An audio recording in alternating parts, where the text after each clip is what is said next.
All right, I'm Will Hales with Hales Farms here in Salisbury, Maryland, and we grow approximately 300 acres of watermelons. My father started growing seedless watermelons approximately 28 years ago, and I guess I'm third generation in the family farm to grow watermelons. As far as watermelons grown here in Maryland and Delaware and on the Eastern Shore, we feel very strongly that we have the best flavor and the best quality. I think it's a lot better when your produce or whatever it is grown kind of basically in your backyard because at least you have a relationship. Possibly you might even be in the community with people who know the growers of the produce, and maybe you ride by and see the fields and see the guys working hard out there to try to raise the best produce. So we'll start doing our rye strips in November.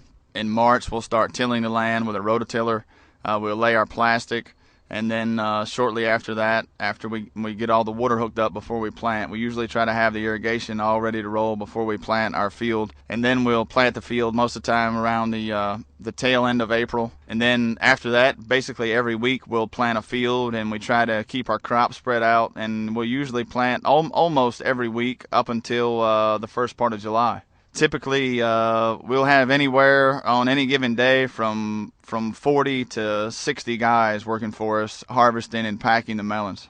If you've been driving down the road recently and you've seen a chopped up school bus, that's pretty much the harvesting vehicle of choice. Yeah, you'll see a lot of school buses, and the guys will come out in the field and drive down the drive roads, and they'll be loading them up. And we eat quite a bit of watermelon, probably a little bit different than most people. The way we usually eat it is to get a piece out in the field. So we cheat a little bit, but most of the time if we're out here, whether it's checking the irrigation lines or we might be out here spraying or just coming out seeing what's going on with the bees and the pollination or whatever, and we'll come out here, and if we see one that looks like we need to eat it, we'll go ahead and slice it open. And most of the time we eat the heart out of it because we're around them so much, and then we'll enjoy that, and then we'll roll it over.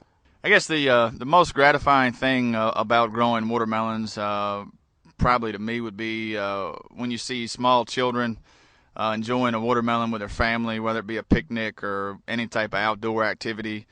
There's something about kids and watermelon, and just kind of seeing the young child eating the watermelon with the juice running all down their face onto their T-shirt. That's pretty gratifying because most kids are pretty attracted to watermelon and love the way it tastes. So that would pretty much be the most gratifying thing. And of course, it's gratifying to see a well-raised crop. And if you don't have more delicious watermelons in your local grocery store, please ask the produce buyer or the produce manager in the store if he would do what he could to get you some more delicious watermelons. And after that happens, I think you'll continue asking for them and returning to purchase them. And that'd be a great help to us, so thanks.